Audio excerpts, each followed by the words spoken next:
और अखिलेश यादव में तो मतलब बच्चे ठीक है, वो शिक्षा पर थोड़ा ध्यान देते थे, लेकिन उस समय नकल की वजह से वो बच्चे पास होते थे बहुत सारे। और योगी की अब नकल नहीं हो रहा है।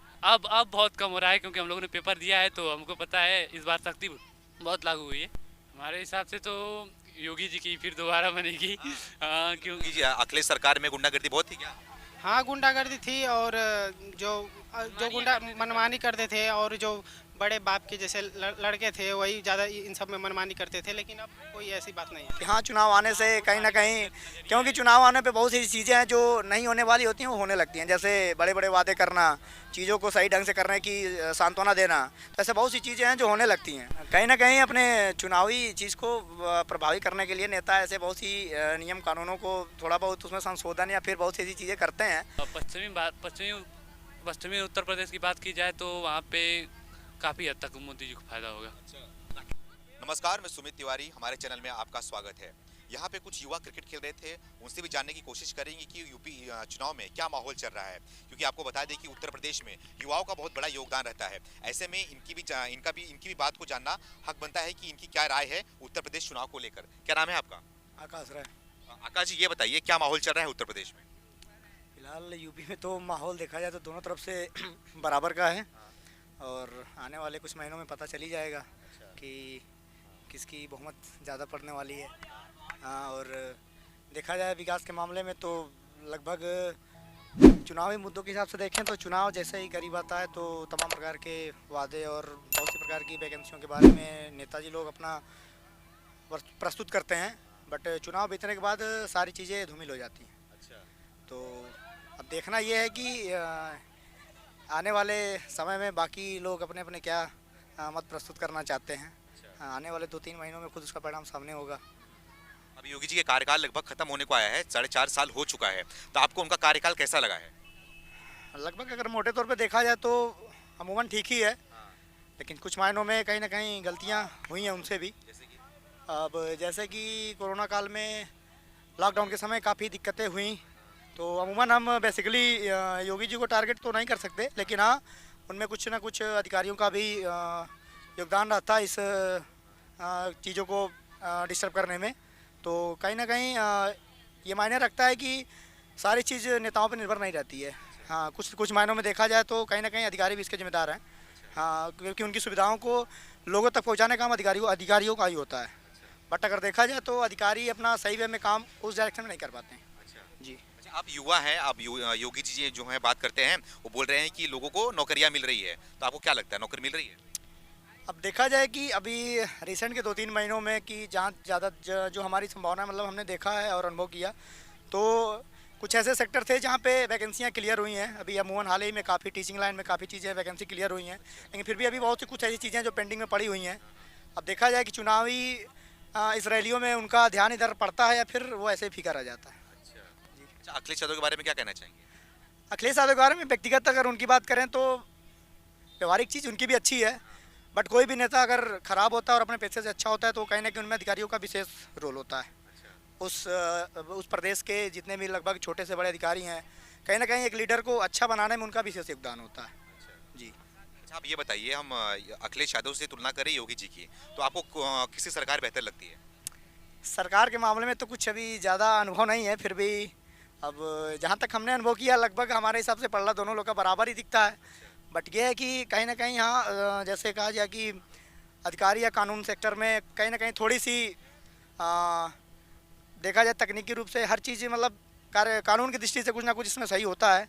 और बट उसमें क्या था, थोड़े से जैसे अपने पुलिस विभाग को ले लिया जाए तो काफ़ी निष्क्रिय रहते थे, बट यह है कि हाँ इनमें थोड़ा सा ये है कि सक्रियता उनके अंदर दिखती है, बट कहीं ना कहीं फिर भी वो भी फीकी पड़ जाती है। हाँ जी, सहमत है भाई की बात से? हाँ एकदम एकदम भैया। अच्छा, हाँ, अच्छा, आप ये बताइए कि चुनावी मुद्दा क्या होना चाहिए इस बार होना चाहिए कि हम लोग छात्र हैं, ठीक है, हम लोग को वैकेंसियों की ज़रूरत ज़्यादा है, ठीक है, लेकिन ये लोग कुछ मतलब वैकेंसियाँ निकालते हैं लोग, लेकिन कुछ अधूरा काम करके छोड़ देते हैं लोग। अच्छा, बस यही चुनावी मुद्दा विकास होना चाहिए या फिर चुनाव जो होता है नहीं जातिवादी बात नहीं है यहाँ पर, मतलब कि जो जीते वो अच्छा काम करे, बस बेहतरी हम लोग। योगी जी ने कैसा काम किया है? योगी जी ने लगभग अच्छा ही काम किया है।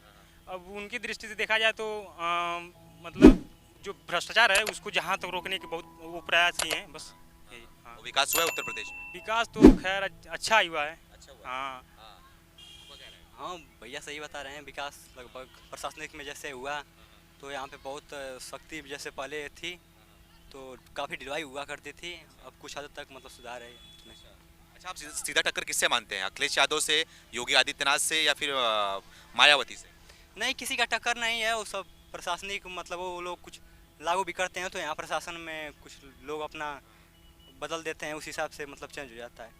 अच्छा, आप ये बताइए कि आने वाले विधानसभा चुनाव में क्या आपको क्या लगता है किसकी सरकार बनेगी? हमारे हिसाब से तो योगी जी की फिर दोबारा बनेगी।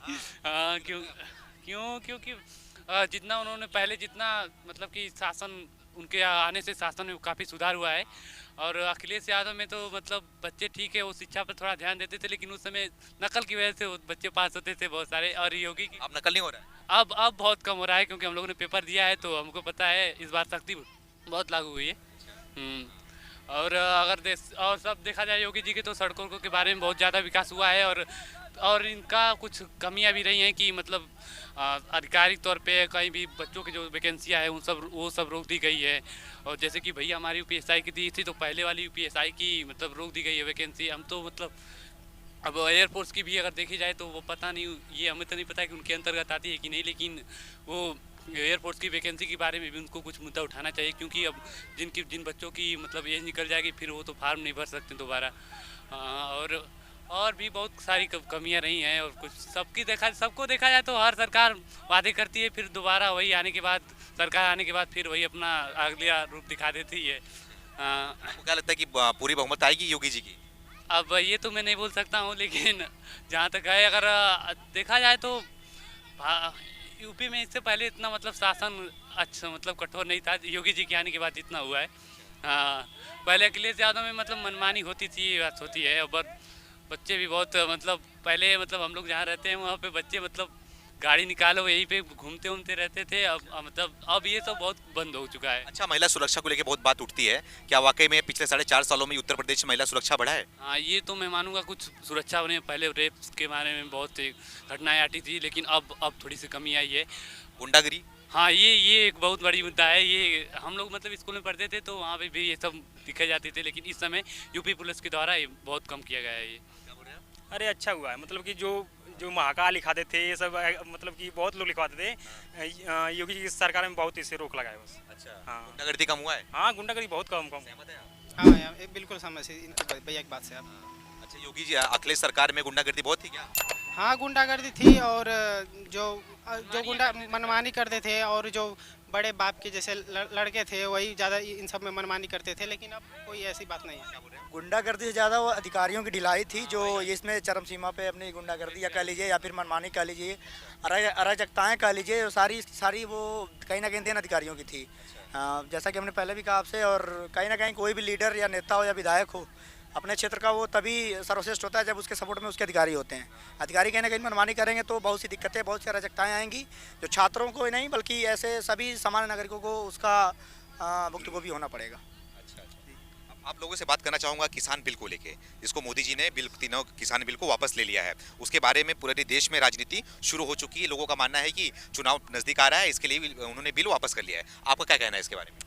कहीं ना कहीं एक मुद्दा ये हो सकता है कि अमूमन ये रहा हो कि शायद चुनाव करीब आने पे हम ये बिल को वापस कर लेंगे, लेकिन अब चुनावी एजेंडा क्या करता है अगर देखा जाए मोटे तौर पे तो कहीं ना कहीं इसका एक नज़रिया से इसको आप ले सकते हैं कि हाँ, चुनाव आने से कहीं ना कहीं, क्योंकि चुनाव आने पे बहुत सी चीज़ें हैं जो नहीं होने वाली होती हैं वो होने लगती हैं, जैसे बड़े बड़े वादे करना, चीज़ों को सही ढंग से करने की सांत्वना देना, तो ऐसे बहुत सी चीज़ें हैं जो होने लगती हैं।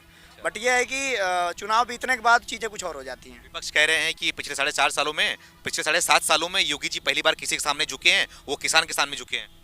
ये झुकना ना झुकना वो तो अपना अपना एक तरीका होता है, बट ये है कि चुनाव को लेके चाहे कोई भी नेता हो, बसपा हो, बीजेपी हो, सपा हो, ऐसी कोई भी मतलब लीडर की किसी भी पार्टी का हो, वो चुनाव के समय में सभी लोग को झुकना ही पड़ता है। अच्छा जी, लोगों का मानना है कि मोदी जी का मास्टर स्ट्रोक भी हो सकता है।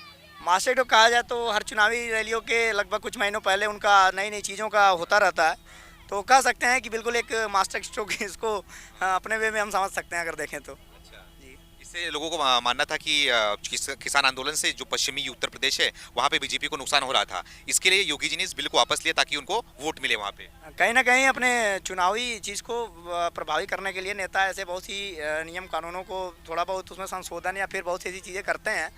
तो एक ऐसा ये कह सकते हैं कि बिल्कुल एक चुनावी नज़रिए से एक पैतरा हो सकता है कि ताकि हमारे वोट पे कोई ऐसा ज़्यादा प्रभाव ना दिखे या कोई ऐसा समस्या ना हो।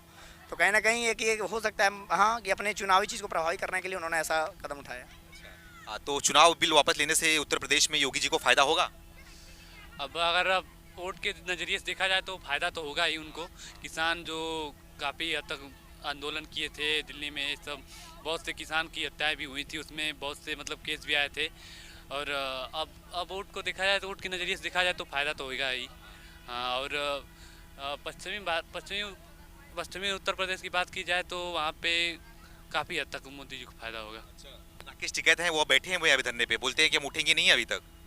हाँ हाँ, अब क्या इसके बारे में तो हमें कुछ जानकारी ज़्यादा है नहीं, लेकिन पॉलिटिक्स कर रहे हैं क्या राकेश टिकैत? हो सकता है भाई, अपना अपना नज़रिया है सबका। अगर पॉलिटिक्स के नज़रिए से करते होंगे तो वही वोट पाने की एक उम्मीद होगी। और वैसे तो हर नेता के देखा जाए तो यही मेन मुद्दा रहता है, वोट पाने का। अखिलेश यादव बोल रहे हैं कि उत्तर प्रदेश में जैसे कि चुनाव चले जाएगा, बिल फिर से लेके आ जाएंगे मोदी जी। अब ये तो मोदी जी के ऊपर निर्भर करता है कि क्या करते हैं वो। अगर किसानों की भले में बात करते हैं तो ठीक है, उनको बिल वापस ले लेना चाहिए ही, ठीक है। और अब मोदी जी क्या करते हैं इनके ऊपर ही निर्भर करता है। हाँ। अच्छा, आप लोग मोदी जी के योगी जी के कामकाज को लेकर 10 में से कितना नंबर देना चाहेंगे? लगभग 7 नंबर जी। 3 नंबर किस बात की गाड़ी है? 3 नंबर जैसे कुछ हमने जैसा कि आपको बार बार बताया कि वो आधिकारिक तौर पे कुछ ऐसी चीज़ें हैं जो चल नहीं पाती हैं। मतलब कि जैसे अधिकारी कुछ ऐसे नियम कानून हैं जिनको अभी भी लागू करने में थोड़ी ना कहीं ढिलाई दिखाते हैं। तो 3 नंबर जो उनका अगर काटा जाए तो कहीं ना कहीं इसी मामले में काटा जा सकता है। हाँ, मानते हैं कि एक लीडर पूरे इतने बड़े स्टेट को लीड करने में थोड़ी बहुत दिक्कतें होती हैं, बट यह है कि कोई ऐसा कानून जरूर बनाना चाहिए जिससे सारे अधिकारी सख्त हो जाएं। हम देना चाहेंगे 6 नंबर देना चाहेंगे। हाँ हाँ, 4 नंबर में हमारे नज़रिए से देखा जाए तो कहीं कहीं बहुत सी कमियां हैं योगी जी में भी। और उनको मतलब बहुत सारी कमियों में अगर देखा जाए तो भैया ने बताया है कि एक लीडर को इतने बड़े राज्य, यूपी भारत का सबसे बड़ा राज्य है, तो कंट्रोल करने में दिक्कतें तो आती होंगी। कहीं ना कहीं अधिकारियों का भी रोल होता है इसको, इन सब मामलों में अधिकारी भी ढिलाई करते रहते हैं, क्योंकि एक जिला एक स्टेट उन्हीं से एक डीएम के अंतर्गत ही आता है। अगर वो चाहे तो जिले को अच्छा भी बना सकता है और बुरा भी बना सकता है। तो जिला अब योगी जी को तो नहीं बोल सकते, अधिकतर कुछ ढिलाई अधिकारियों की भी होती है। मेरा ये कहना है कि योगी जी को मैं 10 में से 8 नंबर देता हूँ। और उनका काम जो है बहुत अच्छा है। जैसे लॉकडाउन में पुलिस ने प्रशासन किया और सबको घर में रखा, और लॉकडाउन से हम जिस तरह लड़े, हम लोग ने भी साथ दिया योगी जी का।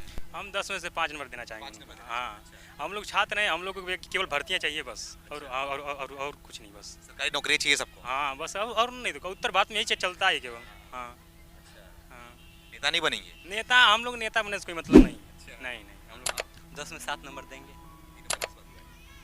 कहीं ना कहीं मतलब किसी से कुछ ना कुछ ढिलवाई हो जाती है, वैसे खास तौर पे उनके द्वारा कुछ ढिलवाई नहीं है। वैसे यहाँ प्रशासनिक अधिकारी तमाम ढिलवाई करते हैं लोग। जैसा कि आप जानते हैं कि यहाँ पे तमाम काम उसे ठीक ही किए हैं। कोई काम रुका था, राम मंदिर पहले कितना केस हुआ, लेकिन वो इस समय तत्काल में बन गया। काम में हुए हैं, प्रशासनिक में काफ़ी अच्छी मतलब सुधार हुआ है, काफ़ी हद तक मतलब सही सुधार किए हैं।